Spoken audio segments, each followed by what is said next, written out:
Hey everybody, it's Jason Blaha here, and I had a couple of subscribers ask me because they did realize that I am actually more concerned with athletic performance and overall fitness and even conditioning for sports more so than I am helping someone get a better bicep peak.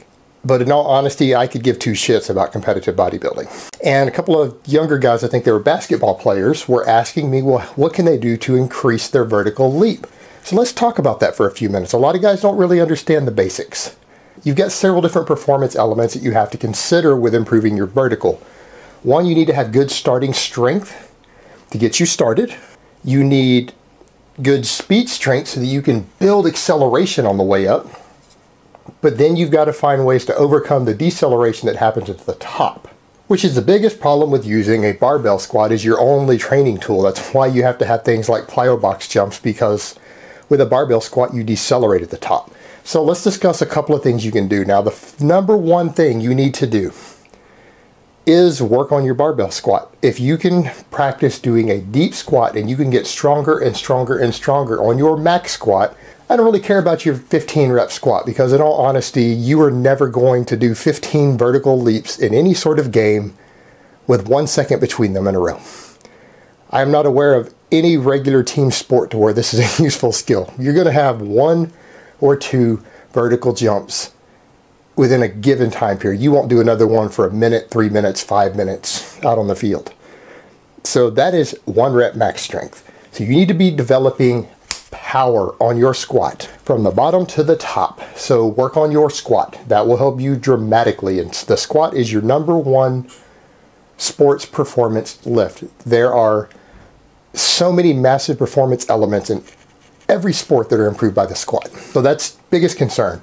Now, if you want to start using squat variations to help with the other performance elements, I do like speed squats and dynamic effort type squatting with bands for improving your vertical, but here's the caveat to it. A lot of people like to do them with box squats. If you are an athlete that has to sidestep on the field, the box squat may decrease your performance doing that. So I'm going to recommend that you do them with a regular barbell. Go ahead and do deep ass to grass, Olympic style squats with bands for speed work. And when I say speed work, you hook the bands over the top and don't go over about 40 to 50% of your max on the bar. And then with appropriate bands, and what the bands do, they allow you to have a much steeper deceleration curve at the top so that you can accelerate the bar longer on the way up. So you don't get as much deceleration till the very end. So you build more speed strength. And I would recommend something like doing 8 to 10 sets of 2 to 3 reps with 30 seconds between sets. So you can walk in and in 4 minutes, 5 minutes tops, you can crank all of those sets of squats out and be done with it.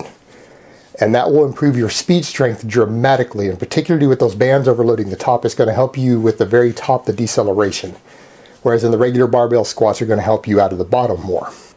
Now, the next thing I would recommend is also incorporating maybe once a week doing jumping squats. Now, if they really hurt you with a barbell, consider if you have access to a padded safety squat bar, try using one of those, but you don't want one that pulls you over too far. But try to do them with the barbell first, and if you get more aggressive with it, learn to do them with chains.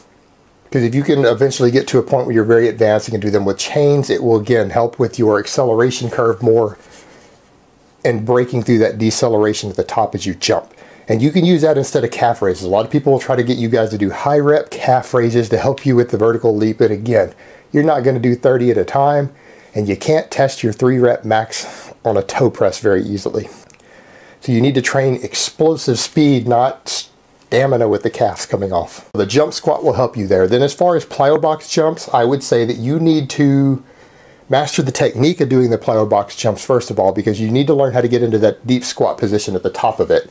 But that's a whole nother issue. You're going to need a coach to help you with that. But I would recommend periodizing your box jumps, because you need to not only develop the skill of just jumping with your body weight, but you need to get stronger at it so that you can jump higher. Which means you're going to need to alternate weeks of using weights on lower boxes, whether it's a weighted vest, and I really like dumbbells on the shoulders, to where you can get progressively stronger over a 3-week wave of using slightly heavier dumbbells and jumping up onto plyo boxes, and then running weeks to where you do them with just your body weight. and you try to progressively get on higher boxes over a 3-week wave. So you could do that in 6-week cycles of 3 weeks of progressing with dumbbells and 3 weeks of trying to just use higher boxes with body weight, then resetting the 6-week cycle. But that whole combination of things should give you all the performance elements that you need to dramatically improve your vertical jump if you compete in some sport to where this is actually something you need on the field, like basketball.